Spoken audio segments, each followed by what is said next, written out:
All right, y'all. It is that time, y'all, to get our money up. Let's go ahead and get into our week 5 bet segment. Okay, so last week, Rell 3 times straight went 3-0. All right, 3-0. That is 9-0 over the past 3 weeks. All right, overall, his record is 10-2. He had Marvin Harrison going over receiving yards. He hit Michael Parsons having a sack. He had one, and then Lions money line, which cashed him out and got him another 3-0 week. All right, moving on to Jerrick. Jerrick 6-6 on the year, right? Not terrible. It's right at 500. Went 2-1 this past week. All right, I believe he did get sniped, and that's the last pick I'm about to explain. All right, so Mahomes rushing yards did not hit. He didn't have to because he was just slinging the ball around, right? And then Marion Hampton had a huge game, got over his rushing yards, but then the Packers ended up being a tie. But I did give him that as a win. So he did end up going 2-1 overall, 6-6 on the year. So not bad. Over 500 on the week. Not terrible, right? 500 on the year. That's good. That's good. That's good. All right, but then your boy had a 3-0 week last week and went right back to his old ways. All right, we went 1-2 on the week. Jamar Chase. I mean, I guess I underestimated how bad Jake Browning is, right? So that's on me. Jamar Chase did not hit. Jake Ferguson had 7 catches, couldn't give me 52 yards. I mean, I'm not even mad at this point. At this point, bro, go ahead and get your little 7 dump off passes. It's cool. All right, and then the Bears money line. The Bears did win by a blocked field goal. So by the grace of God, I got one right. All right, so 1-2 on the week, 6-6 on the year. All right, so we all 500 and above, right? So you can rock with us. All right, if you haven't rocked with us through 4 weeks, week 5 is the week to rock with us. All right, because we about to go 9-0. Rell, get us right. Start us off hot. What you got? Facts. Trust us. Hey, we going 9-0. We did a whole bunch of homework behind this. Like, trust us. All right. All right. So my first pick is Marvin Harrison Jr. over 50.5 receiving yards. All right. Last week was really big for Marvin Harrison. He got a lot of confidence back. He had 4 drops over the past 2 weeks, and him and Kyler Murray just had a one-on-one. I know you guys saw after he scored last week.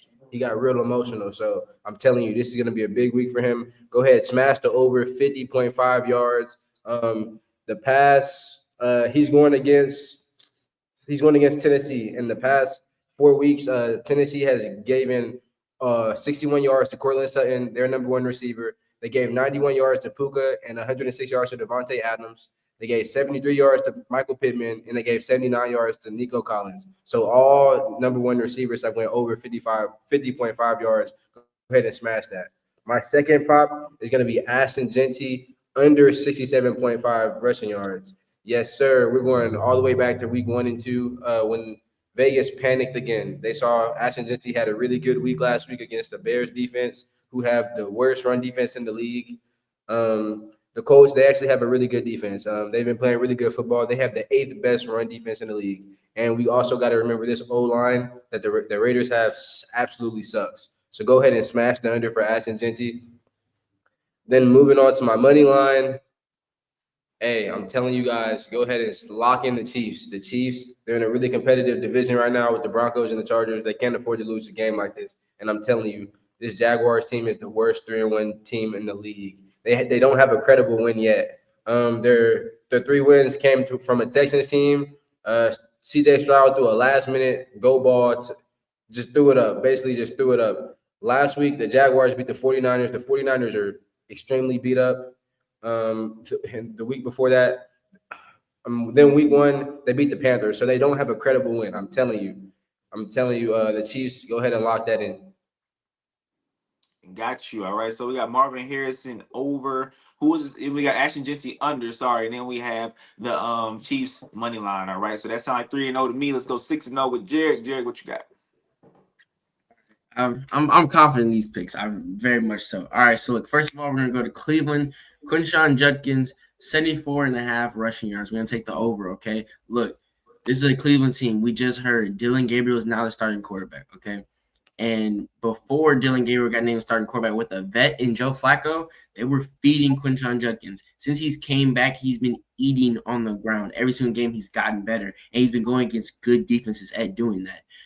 And now he's going with paired with Dylan Gabriel in that backfield. They're going to want to make the game easier for him. Kevin Stefanski's going to make it easy. We're going to see a lot of handoffs to him. He is RB1 in Cleveland right now. And they're going against a Vikings team who last week gave up 99 rushing yards and 2 rushing touchdowns to the Pittsburgh Steelers backup running back.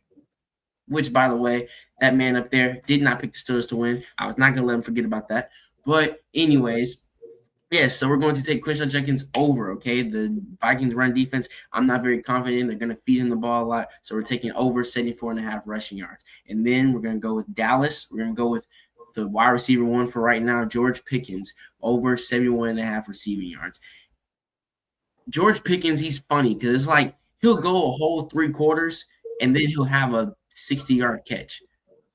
But right now, he's the number 1 wide receiver in Dallas, okay? And the past few weeks, he's been eating.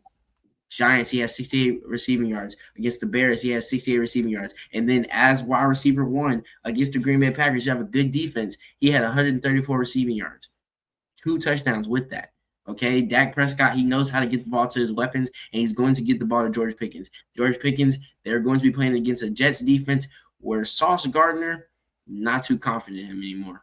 I'm honestly not. I'm not seeing the same Sauce I saw his rookie year. I'm not. So I'm very confident that George Pickens can have one of those explosive plays, and he's much more than that this year with the Cowboys offense. We're seeing him run across the middle routes. We're seeing him run comebacks. Like, he's just getting involved overall with the offense, especially when they don't have a run game that they're still not 100% confident in. Javonte Williams does look good. Don't get me wrong at all, but they still trust the ball in Dak hands more. So you're going to see a lot of targets to George Pickens. He will get that over 71.5 receiving yards. And then from a money line, we're going to go with the Colts, okay?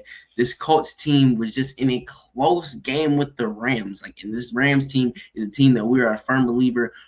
You might see them in the NFC Championship this year.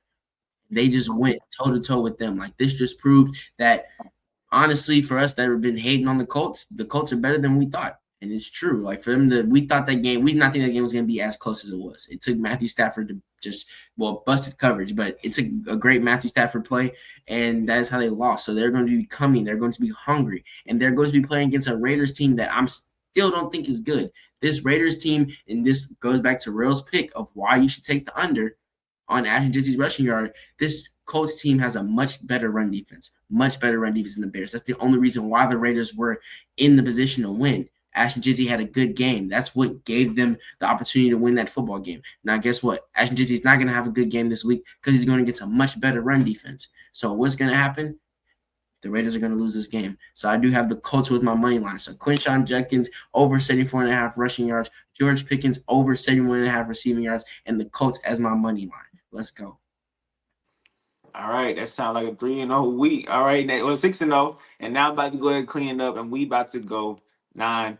All right, so first up, we got Nico Collins over 70.5 receiving yards. Now, I locked this in at 74.5. I don't know why it dropped, but still take the over. All right, so Nico Collins going against the Ravens. We all know the Ravens secondary has been abysmal this season. The Ravens are bottom 2 in passing yards allowed per game, right? We just saw Xavier Worthy have 5 catches for 83 yards. We saw Amon-Ra St. Brown last week have 7 catches for 77 yards. And then week 1, we saw Keon Coleman have 8 catches for 112 yards. Mind y'all, ever since week 1, Keon Coleman has had 26 yards, 20 yards, and 45 yards. All right, so this Ravens defense is allowing receivers to eat. Nico Collins find a little bit of a rhythm with CJ Stroud over the past couple of weeks. Over 70.5 is an absolute lock. I'll play this up to 80 if you want to. I do think Nico will have a big week. All right. Then I have Chuba Hubbard over 55.5 receiving yards. Now, I just literally as Jerrick was talking, I just saw the news that Chuba is day to day.